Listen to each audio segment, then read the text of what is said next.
आसान और interesting topic computers. आजकल हर कोई लैपटॉप, मोबाइल्स, कंप्यूटर्स, फ़ोन में लगा रहता है, तो बेसिक टर्म्स आप बहुत फेमिलियर हैं, तो इस तरीके के क्वेश्चंस आपके लिए अटेम्प्ट करना बेसिक नॉलेज के दायरे में आ जाता है। जैसे OMR शीट क्या होती है, अब आप कंप्यूटर पे NTA का एग्ज़ाम देते हैं, ऑनलाइन आप आंसर्स करते हैं। इसके पहले क्या होता था, इसके पहले एक शीट होती थी जिसमें आपको काले रंग से गोले भरने होते थे, उसको OMR शीट बोलते हैं। तो OMR शीट जो है आप MCQ क्वेश्चंस को मार्क करने के काम में लेते हैं।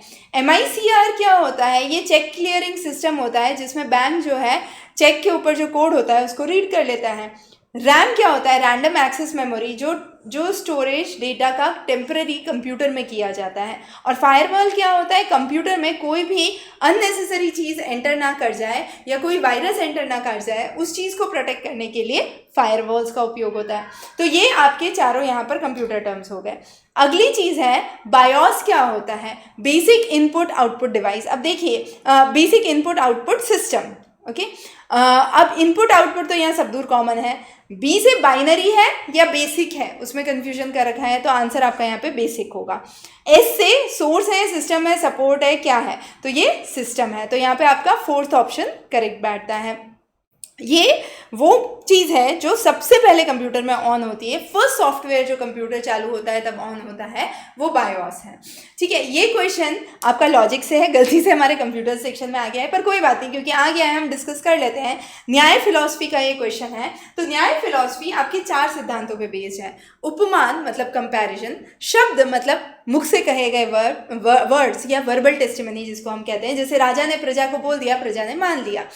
तीसरा होता है अनुमान, जिसको हम बोलते हैं इन्फरेंस, आप उसे क्या आप उसके बेसिस पे आप क्या रिजल्ट निकाल सकते हैं। ठीक है, चौथा होता है प्रत्यक्ष, मतलब आपकी 5 इंद्रियों के द्वारा आपको जो चीज़ फील होती है या जो चीज़ पे आपको सेंस होता है वो सही उत्तर होता है। अब न्याय सिस्टम अर्थपत्ति की बात नहीं करता है, तो ये स्टेटमेंट आपका सही है। न्याय सिस्टम अर्थपत्ति की बात ही नहीं करता, तो ये स्टेटमेंट आपका गलत है। अर्थपत्ति की बात कौन सा सिस्टम करता है, मीमांसा फिलॉसफी। ठीक है, तो यहाँ पे मीमांसा आपका उत्तर हो जाएगा। तो पहला स्टेटमेंट सही है और दूसरा आपका गलत है। अब वापस आते हैं कंप्यूटर के क्वेश्चन पे। देखिए यूट्यूब जो है वो वर्ल्ड की सबसे बड़ी वीडियो शेयरिंग साइट है, और ट्विटर जो है वो माइक्रो ब्लॉगिंग के लिए जाना जाता है। माइक्रो ब्लॉगिंग मतलब शॉर्ट स्वीट पोस्ट। जैसे आप दिन भर में क्या कर रहे हैं, आपने सुबह नाश्ता किया, दोपहर में खाना किया, शाम में डिनर किया, आप सारी डिटेल्स पोस्ट करना चाहते हैं। आपने नाश्ते में क्या किया है, लंच में क्या किया है, डिनर में क्या किया है, ब्रेकफास्ट में क्या किया है, तो वो माइक्रो ब्लॉगिंग कहलाता है। मतलब आप दिन भर छोटी छोटी इवेंट्स, घटनाएं जो आपके दिन भर की लाइफ में हो रही हैं उसकी डिटेल्स आप डाल सकते हैं, तो वो ट्विटर है। ठीक है, ट्विटर पे आप इमेज की तरह डाल सकते हैं, टेक्स्ट की तरह डाल सकते हैं। यूट्यूब और ट्विटर दोनों में ही आप हैशटैग्स का इस्तेमाल कर सकते हैं, तो यहाँ पर आपके दोनों ही कथन सही होते हैं। अगला क्वेश्चन जो हम देखते हैं वो ये है कि वीडियो फॉर्मेट कौन सा है। तो MP4 और WMV दोनों ही वीडियो फॉर्मेट्स हैं। WAV, MIDI और MP3 ये तीनों ही ऑडियो फॉर्मेट हैं, मतलब इसमें सिर्फ ध्वनि आती है और इसमें ध्वनि और चलचित्र दोनों आते हैं। तो यहाँ पर आपका क्योंकि वीडियो पूछा गया है, चलचित्र पूछा गया है, तो यहाँ पे WMV और MP4 इसका सही उत्तर होगा।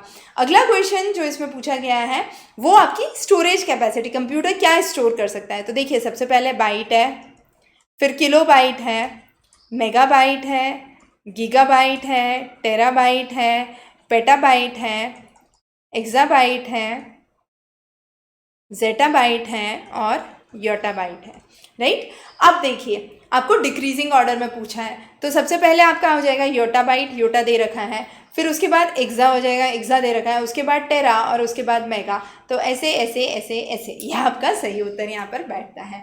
तो ये हो गया आपके कंप्यूटर से जुड़े हुए कुछ क्वेश्चन। पर कंप्यूटर से जुड़े हुए क्वेश्चन रिलेटिवली आसान होते हैं। अगर आपने सारा पोस्टल कोर्स को ढंग से पढ़ा है, डिटेल में उसको स्टडी किया है, तो मेरे ख्याल से इसके आंसर देना आपके लिए बिल्कुल भी मुश्किल नहीं है। 100% स्कोरिंग टॉपिक है जो आप बहुत अच्छे से सॉल्व कर सकते हैं। जुड़े रहिए, बने रहिए बहुत सारी नेट पेपर 1 की प्रिपरेशन के लिए।